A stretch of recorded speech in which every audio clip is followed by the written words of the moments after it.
Hello student, आज adjustment number 11 आहे.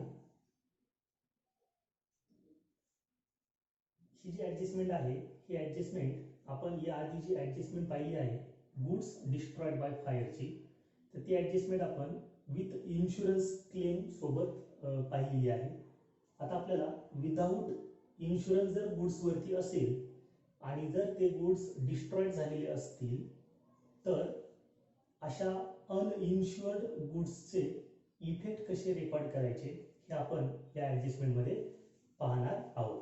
तर आजची आपली 11वी ॲडजस्टमेंट आहे अनइन्शुअर्ड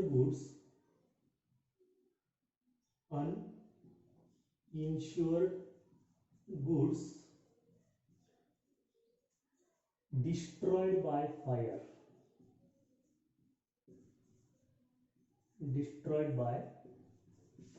किंवा त्याला आपण स्टोलन पण म्हणू शकतो किंवा तर या किंवा डॅमेज पण आपण त्याला म्हणू शकतो. तर या अनइन्शुअर्ड गुड्सचं इफेक्ट कसे द्यायचे, आपण या आधीची जी ॲडजस्टमेंट पाहिली त्यामध्ये आपण गुड्स डिस्ट्रॉयड झाले तो इफेक्ट पाहिला, त्यानंतर त्यावरती इन्शुरन्स क्लेम होता हा दुसरा इफेक्ट पाहिला, आणि त्यानंतर नेट लॉस जो झाला होता इन्शुरन्स क्लेमच्या नंतर उरलेली जी अमाऊंट होती ती नेट लॉसमध्ये आपण टाकली होती, तर ती अमाऊंट, असे 3 इफेक्ट आपण पाहिले होते. आता इथे अनइन्शुअर्ड आहे म्हणजे इन्शुरन्स गुड्सचा केलेला नाही आणि ते गुड्स जर डिस्ट्रॉयड झाले तर त्याचा इफेक्ट कसा जाईल, तर मागच्या ॲडजस्टमेंट मधला फक्त इन्शुरन्स क्लेम रिसिवेबलचा जो इफेक्ट आहे तेवढाच इफेक्ट आपल्याला काढून टाकायचा आहे. ठीक आहे, तर बघा आपण लास्ट एक्झाम्पल जे घेतलं होतं का टोटल गुड्स 10,000 रुपीजचे होते आणि हे 10,000चे गुड्स काय झाले होते तर डिस्ट्रॉयड झाले होते. डिस्ट्रॉयड म्हणजे आपल्याला इथे टोटल लॉस किती झाला आहे त्याच्यावर तर इन्शुरन्स नाहीये. इन्शुरन्स नाही म्हणजे आपल्याला या 10,000च्या अगेन्स्टमध्ये 1 रुपयाही भेटणार नाहीये. मग जर इन्शुरन्स मिळणार नसेल तर टोटल लॉस किती असला आपला, तर टोटल लॉस सुद्धा आपला 10,000 रुपयेच असणार आहे. नेट लॉस सुद्धा काय असणार आहे, 10,000 रुपयेच असणार आहे. म्हणजे या ठिकाणी या ॲडजस्टमेंटमध्ये फक्त या दोनच गोष्टी आपल्याला दाखवाव्या लागणार आहेत. ठीक आहे, म्हणजे बॅलन्स शीटचा जो इफेक्ट होता तो बॅलन्स शीटचा इफेक्ट आपल्याला या ॲडजस्टमेंटमध्ये द्यायची गरज नाही. तर त्यानुसार या ॲडजस्टमेंटचा पहिला जो इफेक्ट असेल तो पहिला इफेक्ट आमच्या ॲडजस्टमेंटनुसारच ट्रेडिंग अकाउंटच्या क्रेडिटला by goods destroyed by fire या नावाने आपल्याला हा ट्रेडिंग अकाउंटच्या क्रेडिटला इफेक्ट द्यायचा आहे. त्यानंतर जो नेट लॉस झाला आहे आपला 10,000चा, हा नेट लॉस आपल्याला प्रॉफिट आणि लॉस अकाउंटच्या डेबिटला रेकॉर्ड करायचा आहे. To net loss by fire, त्याचं नाव असणार आहे नेट लॉस बाय फायर आणि त्याची जी अमाऊंट असेल ती टोटल अमाऊंट. म्हणजे या ठिकाणी बघा ट्रेडिंग अकाउंटला आपण जी अमाऊंट लिहिणार आहोत तीच अमाऊंट आपल्याला प्रॉफिट अँड लॉस मध्ये सुद्धा नेट लॉसची दाखवावी लागणार आहे. ठीक आहे, आणि बॅलन्स शीटला त्याचा इफेक्ट येणार नाही कारण त्यावरती इन्शुरन्स क्लेम केलेला नाही, हे अनइन्शुअर्ड गुड्स आहेत. क्लिअर, तर अशा पद्धतीने आपल्याला अनइन्शुअर्ड गुड्सची ही ॲडजस्टमेंट सॉल्व्ह करता येईल. आता आपण पुढच्या ॲडजस्टमेंटकडे जाऊया. तर आपली पुढची जी ॲडजस्टमेंट आहे ती आहे goods distributed as free sample. Adjustment number 12. Goods distributed as free sample. Goods distributed as a free sample. बघा वेगवेगळ्या ज्या प्रोडक्शन कंपन्या असतात त्या कंपन्या त्यांनी जर एखादं नवीन प्रोडक्ट तयार केलं असेल तर त्या प्रोडक्टची जाहिरात करण्यासाठी या कंपन्या त्यांच्या होलसेलरला असेल किंवा डिस्ट्रीब्युटरला असेल किंवा जे रिटेलर असतात त्या रिटेलरला ते काही गुड्स, ते जे प्रॉडक्ट असतात त्यापैकी काही प्रॉडक्ट्स सॅम्पल म्हणून देत असतात. सॅम्पल म्हणून दिल्यामुळे काय होणार आहे, त्या प्रॉडक्टची माहिती लोकांपर्यंत मार्केटमध्ये जाईल आणि त्या प्रॉडक्टचा सेल मोठ्या प्रमाणात होऊ शकतो. हा त्याच्या पाठीमागचा त्यांचा उद्देश असतो. मग हे जे गुड्स ते त्या रिटेलरला फ्री म्हणून देत असतात, फ्री सॅम्पल असतात, तर त्याचं रेकॉर्डिंग आपल्याला किंवा त्याची जी एंट्री आहे त्याची ही ॲडजस्टमेंट एंट्री आपण फायनल अकाउंटमध्ये कशा पद्धतीने पास करू शकतो. तर बघा, goods distributed as a free sample. इथे प्रत्यक्षात काय आपण फ्री म्हणून देत आहोत, तर गुड्स देत आहोत. म्हणजे ही जी ॲडजस्टमेंट आहे ही ॲडजस्टमेंट सुद्धा डायरेक्टली गुड्सशी संबंधित आहे, म्हणजेच ती ट्रेडिंग अकाउंटशी संबंधित आहे. ओके. मग आता बघा, हे जे गुड्स आहे हे गुड्स फ्री सॅम्पल दिल्यामुळे आपल्या बिझनेस मधून काय होत आहे, गोज आउट होत आहेत. बिझनेस मधून गुड्स काय होतात, ते जात आहे. म्हणजेच आपल्याला हे जे डिस्ट्रीब्युटेड फ्री सॅम्पलचे गुड्स आहेत हे गुड्स ट्रेडिंग अकाउंटच्या जाणाऱ्या बाजूमध्ये रेकॉर्ड करावे लागतील. आणि ट्रेडिंग अकाउंटची जाणारी जी बाजू आहे ती बाजू कोणती आहे, तर ती क्रेडिट बाजू आहे. जी सेलची बाजू ही जाणारी बाजू, गुड्स जाणारी बाजू दाखवते. म्हणून आपल्याला या ॲडजस्टमेंटचा पहिला इफेक्ट ट्रेडिंग अकाउंटच्या क्रेडिटला लिहावा लागेल आणि त्याला नाव असेल गुड्स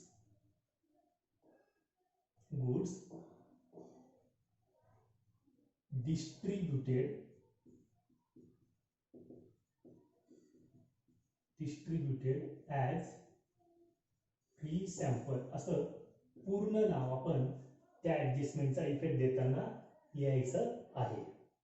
क्लिअर एकदम. गुड्सच्या संदर्भातली ॲडजस्टमेंट असल्यामुळे ती ॲडजस्टमेंट ट्रेडिंग अकाउंटला जात आहे आणि गुड्स फ्री सॅम्पल म्हणून दिल्यामुळे गुड्स आपल्या बिझनेसमधून जात आहे. म्हणजे गुड्सचा जो स्टॉक असेल तो स्टॉक काय होणार आहे, कमी होणार आहे आणि त्यासाठी त्याचा इफेक्ट ट्रेडिंग अकाउंटच्या क्रेडिटला आपल्याला द्यायचा आहे. क्लिअर पर्यंत? ठीक आहे. आता याचा दुसरा इफेक्ट आपण शोधूया. हे गुड्स फ्री सॅम्पल म्हणून दिले जात आहेत, म्हणजेच एक प्रकारे ती कंपनी त्या प्रॉडक्टचं काय करत आहे, ॲडव्हर्टाइजमेंट करत आहे. बरोबर आहे. जर कंपनीने फ्री सॅम्पल दिले नसते, म्हणजे ॲडव्हर्टाइजमेंट जर केली नाही त्या प्रॉडक्टची, तर ते प्रॉडक्ट मार्केटमध्ये विकलं जाणार नाही.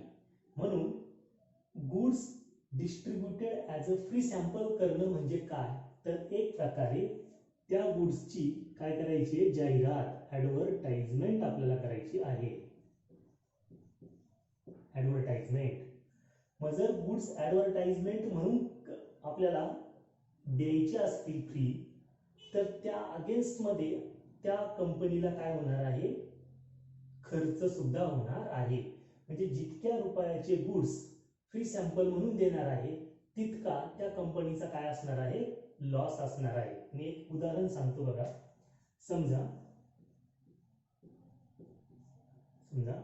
ही एक कंपनी आहे, this is one of the company, आणि या कंपनीने एक प्रॉडक्ट तयार केलं आहे. त्या प्रॉडक्टचं नाव आहे कोलगेट. कोलगेट नावाचं एक नवीन प्रोडक्ट आहे. हे प्रोडक्ट आता कंपनीने काय केलं, याच्या 10 क्वांटिटी फ्री दिल्या. 10 क्वांटिटी फ्री दिल्या.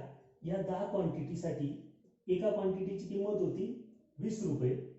एका क्वांटिटीची किंमत 20 रुपये पर क्वांटिटी. असे 10 क्वांटिटीचे झाले 200 रुपये. म्हणजे या कंपनीने किती रुपयाचे गुड्स फ्री दिले, तर ते 200 रुपयाचे गुड्स फ्री दिले. Is that clear? ओके. मग जर 200 रुपयाचे गुड्स फ्री दिले असतील तर कंपनीला किती रुपयाचं नुकसान झालं? गुड्स पण गेले आणि त्या गुड्स पासून जे 200 रुपये मिळणार होते ते 200 रुपये सुद्धा मिळणार आहेत का, तर नाही.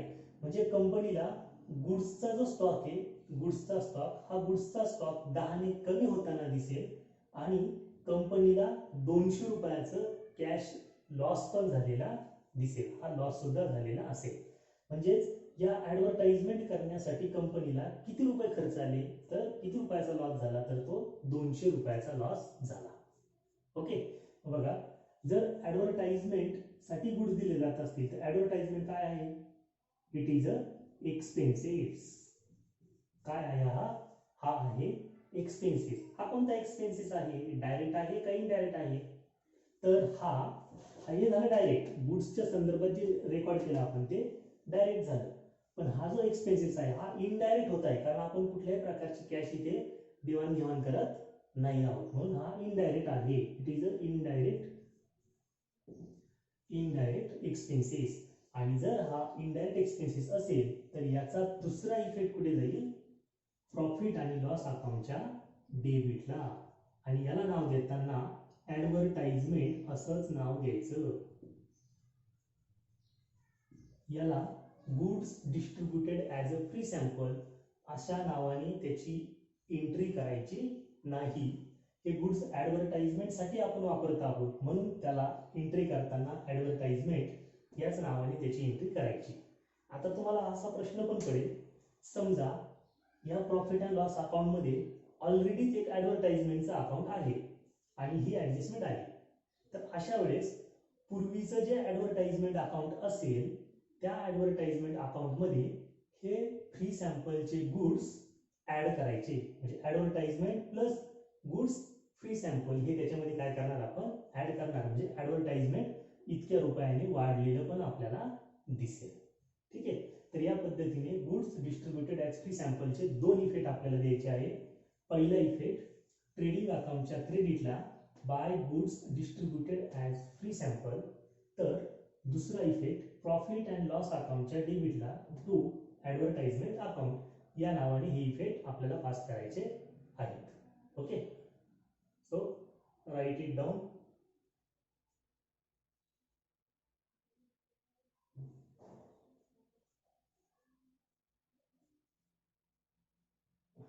आता आपण पुढची ऍडजस्टमेंट घेऊया.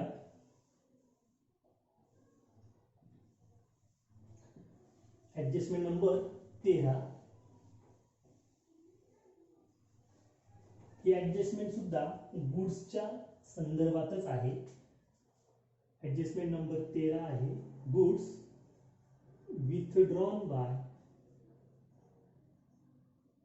withdrawn by partner for self use. बघा, म्हणजे बिझनेस मध्ये गुड्स आहेत आणि त्यापैकी काही गुड्स त्या पार्टनरने काय केले, विड्रॉल केले. कशासाठी, सेल्फ यूज साठी. मग जेव्हा एखादा पार्टनर त्याच्या सेल्फ यूज साठी म्हणजेच पर्सनल यूज साठी कॅश असेल किंवा गुड्स असेल त्या बिझनेस मधून विड्रॉ करत असेल तर त्याला आपण ड्रॉइंग असं म्हणतो. म्हणजे ही ऍडजस्टमेंट सरळ सरळ ड्रॉइंग या अकाउंटवर इफेक्ट करणारी आहे. ओके, मग बघा काय ऍडजस्टमेंट आहे, तर समजा त्या बिझनेसमध्ये टोटल जे गुड्स होते, परचेस केलेले गुड्स.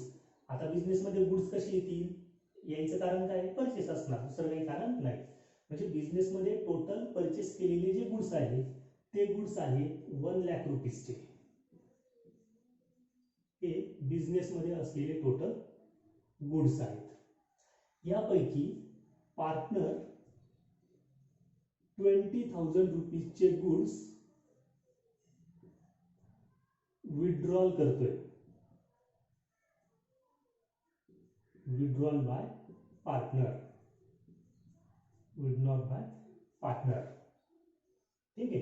मग जर गुड्स मधून काही गुड्स पार्टनरने विड्रॉल केले तर काय होणार आहे, हे जे गुड्स आहेत हे गुड्स परिणामी कमी होणार आहे, लेस क्वांटिटी होणार आहेत. हे म्हणजे इकडे 80,000 रुपयाचे गुड्सच शिल्लक राहणार आहेत. बरोबर आहे. कोणते गुड्स कमी झाले, तर हे जे गुड्स होते हे गुड्स परचेस केलेले गुड्स होते. कोणते गुड्स होते, हे परचेस केलेले गुड्स होते आणि पार्टनरने जे 20,000 रुपयाचे गुड्स विड्रॉल केले फॉर सेल्फ यूज, तर हे त्या पार्टनरचं काय झालं, हे त्या पार्टनरचं झालेलं आहे ड्रॉइंग. काय झालेलं आहे, ड्रॉइंग. बरोबर आहे. मग आता इफेक्ट कशी येते बघा. म्हणजे ही ऍडजस्टमेंट एकतर ती परचेस अकाउंट बरोबर ट्रीट करते आणि दुसरे ती ड्रॉइंग अकाउंट बरोबर सुद्धा ट्रीट करते. म्हणजे ड्रॉइंग अकाउंटवर याचा सरळ परिणाम होणार आहे. म्हणजे जर पार्टनरचं पूर्वी ड्रॉइंग 5,000 रुपयाचं ड्रॉइंग पार्टनरचं ऑलरेडी आहे, त्यात त्याने हे 20,000 रुपयाचे गुड सुद्धा ऍडिशनल विड्रॉल करून घेतले. मग आता त्या पार्टनरचं ड्रॉइंग वाढतंय का कमी होतंय बघा बरं. काय होतंय, पार्टनरचं ड्रॉइंग वाढतंय. म्हणजे पूर्वीचे 5,000 रुपये आणि आता हे 20,000चे गुड्स विड्रॉल केले, असं त्या पार्टनरचं टोटल ड्रॉइंग झालेलं आहे 25,000. बरोबर. म्हणजे आपल्याला ही जी ऍडजस्टमेंट आहे ही ऍडजस्टमेंट ड्रॉइंग अकाउंट मध्ये काय करायला लागेल, तर प्लस करायला लागेल. काय करावं लागेल, प्लस. मग आता या ड्रॉइंगचा पहिला इफेक्ट कुठे जाणार आहे बघा. गुड्स आहे, गुड्स आहे याचा अर्थ याचा थेट संबंध ट्रेडिंग अकाउंटशी आहे. कुठे आहे, ट्रेडिंग अकाउंटशी आहे. म्हणजेच याचा पहिला इफेक्ट आपल्याला कुठे द्यावा लागेल, तर ट्रेडिंग अकाउंटला. आता ट्रेडिंग अकाउंटला द्यायचा, मग डेबिटला द्यायचा आहे का क्रेडिटला द्यायचा आहे. शोध.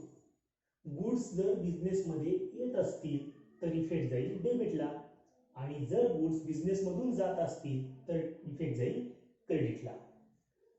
बघा, गुड्स बिझनेसमधून जात आहे. जर गुड बिझनेसमधून जात असतील तर इफेक्ट कुठे जाणार आहे, ट्रेडिंग अकाउंटच्या क्रेडिटला. आणि त्याला आपण नाव देणार by goods withdrawn by partner, by goods withdrawn by partner. या नावाने, या अकाउंटने आपण त्या ऍडजस्टमेंटला ट्रेडिंगच्या क्रेडिटला रेकॉर्ड करणार आहोत. ठीक आहे. आता दुसरा इफेक्ट बघा. गुड्स घेतल्यामुळे अजून कुठे इफेक्ट दिसतोय, तर ड्रॉइंग अकाउंटला. आणि आपण ड्रॉइंग अकाउंट कुठे लिहितो, तर आपण ड्रॉइंग अकाउंट हे कॅपिटल मेथड नुसार दोन वेगळ्या ठिकाणी रेकॉर्ड करतो. ते कोणतं, तर बघा, जर आपण फिक्स्ड कॅपिटल मेथड फॉलो करत असेल,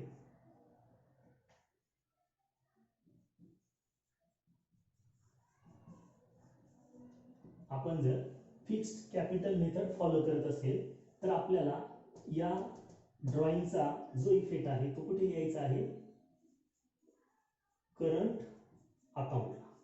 त्याच्यासाठी आपल्याकडे करंट अकाउंट आहे आणि करंट अकाउंटच्या डेबिटला आपल्याला या गुड्स विड्रॉनचा इफेक्ट लिहायचा आहे टू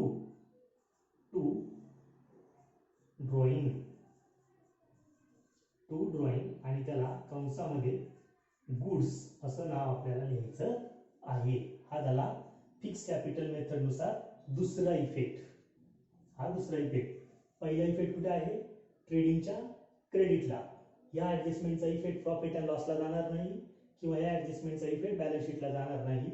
पहिला इफेक्ट झाल्यानंतर जर तुम्ही फिक्स कॅपिटल मेथड नुसार प्रॉब्लेम सोडवत असाल तर त्याचा इफेक्ट करंट अकाउंटच्या डेबिटला जाणार आहे. क्लिअर. आणि जर तुम्ही फ्लक्च्युएटिंग कॅपिटल मेथड फॉलो करत असाल,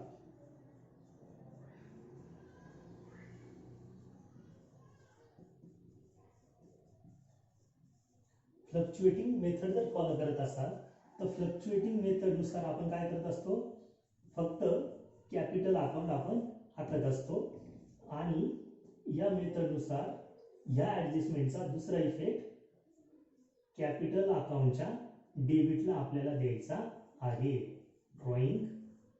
आणि त्याला परत गुड्स असं सुद्धा आपण म्हणणार आहोत. म्हणजे हे गुड्स विड्रॉल केले असा त्याचा अर्थ समजेल किंवा जो पेपर चेक करेल त्यालाही कळेल की हे गुड्स, हे ड्रॉइंग काय आहे, हे ड्रॉइंग गुड्स आहे. म्हणजे गुड्स पार्टनरने विड्रॉल केलेले आहेत असं इथे स्पष्ट होतं. ठीक आहे. तर या पद्धतीने आपल्याला goods withdrawal by partner for self use या ऍडजस्टमेंटचे दोन इफेक्ट द्यायचे आहेत. पहिला इफेक्ट ट्रेडिंग अकाउंटच्या क्रेडिटला by goods withdrawal by partner या नावाने, तर दुसरा इफेक्ट फिक्स कॅपिटल मेथड नुसार जर असेल तर करंट अकाउंटच्या डेबिटला, आणि जर फ्लक्च्युएटिंग कॅपिटल मेथड नुसार जर आपण सोडवत असाल तर कॅपिटल अकाउंटच्या डेबिटला आपल्याला हे इफेक्ट पास करायचे आहेत. ओके, या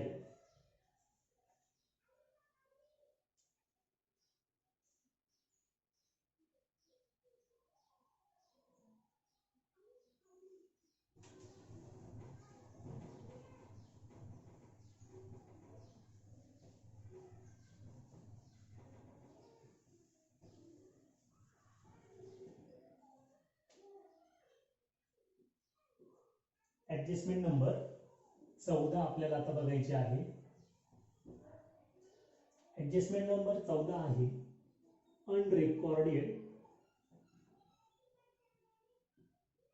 अनरेकॉर्डेड purchase of goods. Unrecorded purchase of goods.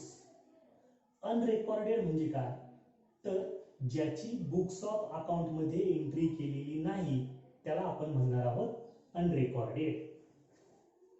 अनरेकॉर्डेड means ज्याची बुक्स ऑफ अकाउंट मध्ये, अकाउंटचे जे वेगवेगळ्या प्रकारचे बुक्स असतात त्यांना आपण म्हणतो बुक्स ऑफ अकाउंट एंट्री केलेली नाही अशा परचेस केलेल्या गुड्सला आपण म्हणणार आहोत अनरेकॉर्डेड परचेस. म्हणजे गुड्स तर आपल्याकडे आलेले आहेत, पण ते आलेले गुड्स आपण परचेस अकाउंट मध्ये लिहायला पाहिजे होते, पण ते चुकून परचेस अकाउंट मध्ये लिहायचं राहून गेलं, म्हणून त्याला आपण म्हणतोय अनरेकॉर्डेड परचेस. तर हे आपल्या नंतर लक्षात आलं का आपण अमुक तारखेला गुड्स आणले होते पण त्याची एंट्री करायची राहून गेलेली आहे. आता हे गुड्स आपल्याला परचेस अकाउंट मध्ये लिहायचे आहे, त्याचे प्रॉपर इफेक्ट आपल्याला द्यायचे आहेत. ठीक आहे, मग बघा ऍडजस्टमेंट सांगते अनरेकॉर्डेड परचेस ऑफ गुड्स, म्हणजे गुड्स पण आहे आणि परचेस पण आहे. बरोबर आहे, म्हणजे गुड्स आलेले आहेत, याचा अर्थ ही ऍडजस्टमेंट सरळ कोणाबरोबर ट्रीट करत आहे, ट्रेडिंग अकाउंट बरोबर. आता ट्रेडिंग अकाउंट मध्ये ही कोणावर परिणाम करणार आहे, तर ही ऍडजस्टमेंट परचेस या अकाउंटवर परिणाम करत आहे. म्हणजे आपल्याकडे जर पूर्वी 1 लाख रुपयाचे गुड्स असतील आणि 10,000चे गुड्स आपण आणले होते पण ते अनरेकॉर्डेड निघाले, त्याची एंट्रीच आपण केली नव्हती, तर मग आपण टोटल गुड्स किती आणले होते, रेकॉर्डला किती होते 1 लाख रुपये, आणि लिहिलेले किती नव्हते 10,000 रुपये, आणि टोटल गुड्स किती आले तर 1,10,000 रुपयाचे गुड्स आपण आणले होते. पण रेकॉर्डला 1,10,000 न दिसता ते किती दिसत होते, 1 लाख दिसत होते. म्हणजे आपल्याला ज्याची एंट्री आपण केलेली नाही 10,000 रुपयाचे अनरेकॉर्डेड जे गुड्स आहेत आपले, ते अनरेकॉर्डेड गुड्स आपल्याला काय करावे लागतील, परचेसच्या अकाउंट मध्ये मिळवावे लागतील, प्लस करावे लागतील, ऍड करावे लागतील, तर आपण 1,10,000 रुपयाचे गुड्स दाखवू शकतो. बरोबर आहे, म्हणून या ऍडजस्टमेंटचा पहिला इफेक्ट ट्रेडिंग अकाउंटच्या डेबिटला, कारण गुड्स आपल्याकडे आले म्हणून ट्रेडिंग अकाउंटच्या डेबिटला इकडे टू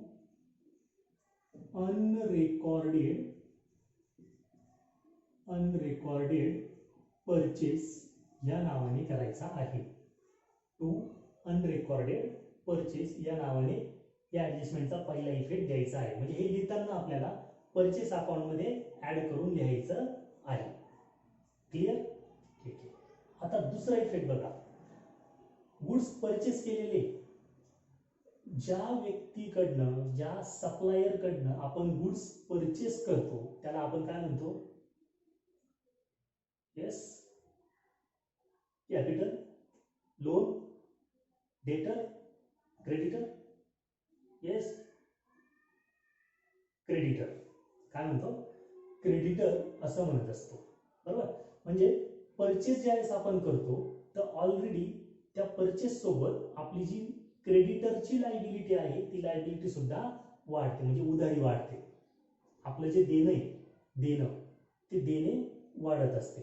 म्हणजे या ऍडजस्टमेंटला अजून कोण सोबत येणार आहे तर सन्ड्री क्रेडिटर किंवा क्रेडिटर या ऍडजस्टमेंटवरती परिणाम करणार आहे. या अनरेकॉर्डेडमुळे सन्ड्री क्रेडिटरची व्हॅल्यू सुद्धा काय होणार आहे, वाढणार आहे. म्हणजे आपली देणेदारी वाढणार आहे. पूर्वी आपल्याला द्यायचे होते 1,00,000 रुपये, आता अनरेकॉर्डेड परचेस निघाला आहे 10,000 रुपयाचं. त्याच्यामुळे आता आपल्याला टोटल किती पैसे पेड करायचे आहे तर 1,10,000 रुपये पेड करायचे आहे. म्हणजेच आपल्याला सन्ड्री क्रेडिटरची व्हॅल्यू सुद्धा या अनरेकॉर्डेड परचेसमुळे इन्क्रीज करावी लागेल. ठीक आहे. म्हणून ह्या ऍडजस्टमेंटचा दुसरा इफेक्ट बॅलन्स शीटच्या लायबिलिटीला. का तर सन्ड्री क्रेडिटर कुठे लिहिलेला असतो आपण किंवा क्रेडिटर कुठे लिहितो, बॅलन्स शीटच्या लायबिलिटीला. म्हणून या ऍडजस्टमेंटचा दुसरा इफेक्ट जो सन्ड्री क्रेडिटर असेल, सन्ड्री क्रेडिटर, त्या सन्ड्री क्रेडिटर मध्ये ऍड करून लिहितात अनरेकॉर्डेड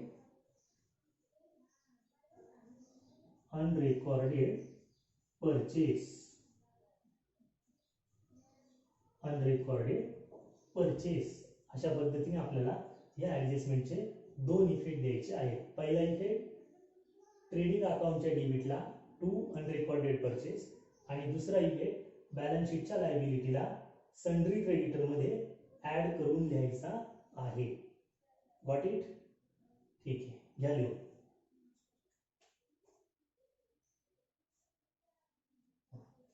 आता ऍडजस्टमेंट नंबर 15 आपल्याला बघायची आहे. Adjustment number 15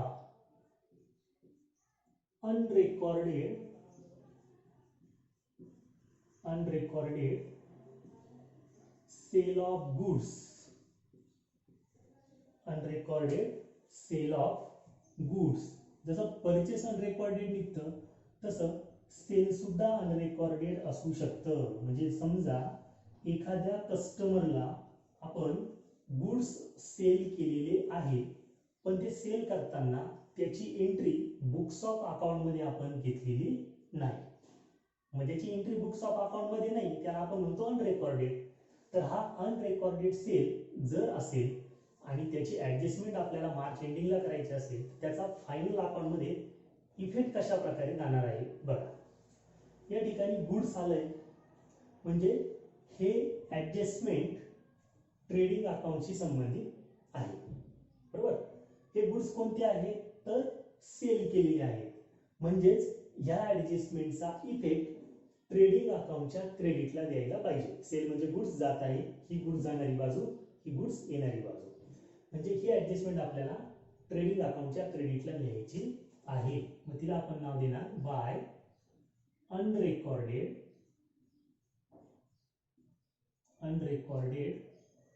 sale. अनरेकॉर्डेड सेल असं नाव आपल्याला या ऍडजस्टमेंटला ट्रेडिंग अकाउंटच्या क्रेडिटला घ्यायचं आहे. ठीक.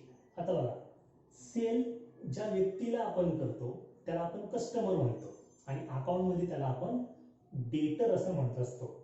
म्हणजे आपल्या कस्टमर कडनं आपली जी उधारी येणं बाकी आहे ती उधारी अनरेकॉर्डेड सेलमुळे काय होणार आहे, वाढणार आहे. म्हणजे आपल्याला या ऍडजस्टमेंटमुळे डेटरची व्हॅल्यू इन्क्रीज करावी लागेल आणि ती इन्क्रीज करायची असेल तर आपल्याला या ऍडजस्टमेंटचा दुसरा इफेक्ट बॅलन्स शीटच्या ऍसेटला घ्यावा लागेल. बॅलन्स शीटच्या ऍसेटला आपण डेटर लिहिलेला असतो. या डेटर मध्ये आपल्याला हा अनरेकॉर्डेड सेल प्लस करून घ्यावा लागेल. अनरेकॉर्डेड सेल तो प्लस करून इथे लिहावा लागेल. अशा पद्धतीने अनरेकॉर्डेड सेल ऑफ गुड्स या ऍडजस्टमेंटचे हे दोन इफेक्ट आपण पास करू शकतो. पहिला इफेक्ट ट्रेडिंग अकाउंटच्या क्रेडिटला अनरेकॉर्डेड सेल या नावाने, तर दुसरा इफेक्ट बॅलन्स शीटच्या ऍसेटला डेटर मध्ये ऍड करून लिहायचा आहे आणि त्याला नाव देणार आहोत अनरेकॉर्डेड सेल. ओके. तर अशा पद्धतीने आपण आज या ठिकाणी गुड्सच्या संदर्भातल्या ज्या ऍडजस्टमेंट आपल्याला फायनल अकाउंटमध्ये येऊ शकतात त्या ऍडजस्टमेंट आपण या ठिकाणी समजून घेतलेल्या आहेत. ओके.